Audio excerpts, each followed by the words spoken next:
Elara lived in a small old town where narrow streets turned golden every evening. She lost her mother when she was young. Her father, Daniel, once a talented craftsman, became weak after years of illness. So Elara learned something early. Life does not always wait until children are ready. By the age of 16, Elara could repair torn clothes, sew wedding veils, and transform old fabric into something beautiful. By 24, everyone in town knew her hands, but almost nobody knew her name. Elara worked in a respected dress shop owned by a woman named Victoria. Victoria was not a cruel woman. She paid Elara on time. She cared about customers. She protected the shop's reputation. But when people entered the store, they saw Victoria. They saw the woman who welcomed them, who spoke, who smiled, who presented the finished dresses. Nobody saw the quiet girl in the back room, the girl whose fingers worked until midnight. Elara told herself she was grateful. She had work. She could support her father, but deep inside, a small voice kept asking, "Will anyone ever see me?" One summer, a wealthy family came to the shop. Their daughter, Sophia, was getting married. She wanted a wedding dress unlike any other. Not heavy, not copied, not like anything seen before. She wanted a dress that felt like mourning. Victoria gave the work to Elara. At first, Elara only followed instructions. Cut, sew, adjust. But something changed. At night, after the shop closed, Elara began drawing her own designs. For the first time in years, she was not only following someone else's dream, she was creating her own.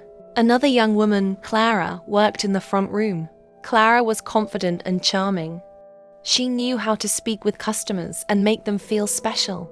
Elara did not hate Clara. This was not a story about jealousy. It was a story about a person who created something beautiful, but remained invisible. When Sophia came for the final fitting, the room went silent. The dress looked magical. The veil moved like morning mist. The embroidery looked alive.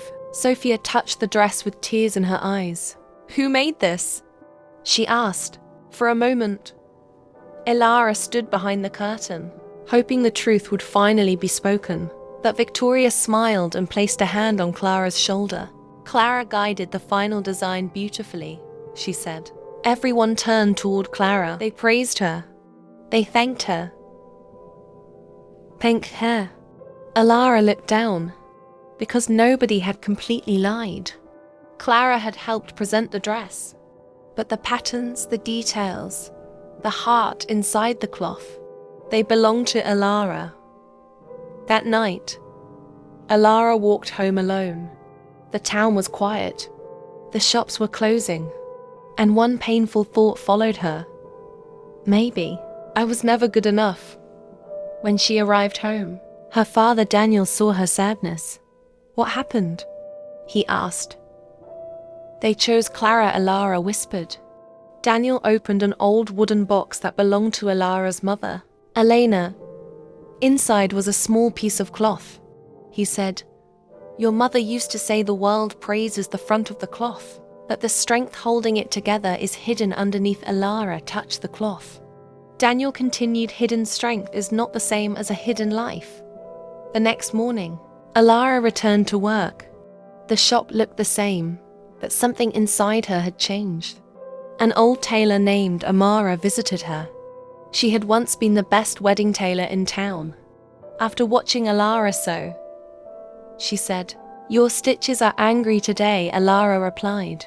"I am not angry," Amara smiled. "That is what people say when they have spent their whole life being polite," Elara whispered. "What if nobody chooses me?" Amara turned the dress inside out. "Elara, your gift cannot breathe in a place where you are not allowed to exist." Those words stayed with her. A few days later, Victoria brought another expensive order. "Elara, prepare the embroidery," she said. "Clara will present the design." Elara looked at the cloth, then quietly said, "No."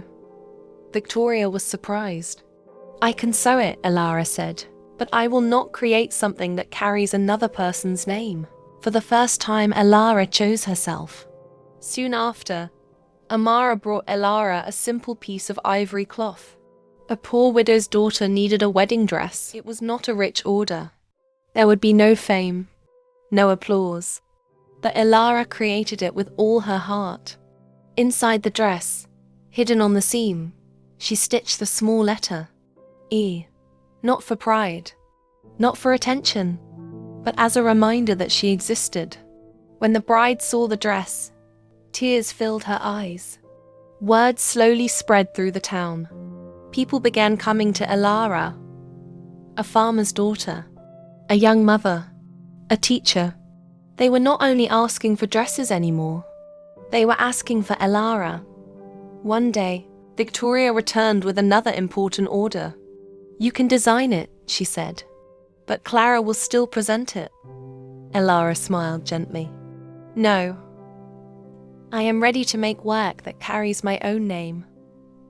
A month later, Elara left the shop, not with anger, not with revenge. She simply packed her things and walked toward a new beginning. The road was difficult. Some days were empty. Some days she wondered if she had made a mistake. But slowly her work grew. One morning, a bride arrived holding the ivory dress Elara had created. "I saw this dress at another wedding," the bride said. "It was simple, but I could not forget it." Elara smiled. "What would you like?" The bride answered, "Something that feels like me." And in that moment, Elara understood. Life had not saved her by making her famous. It saved her by helping her find the part of herself she almost lost. Because sometimes the person who needs to see your worth first is you.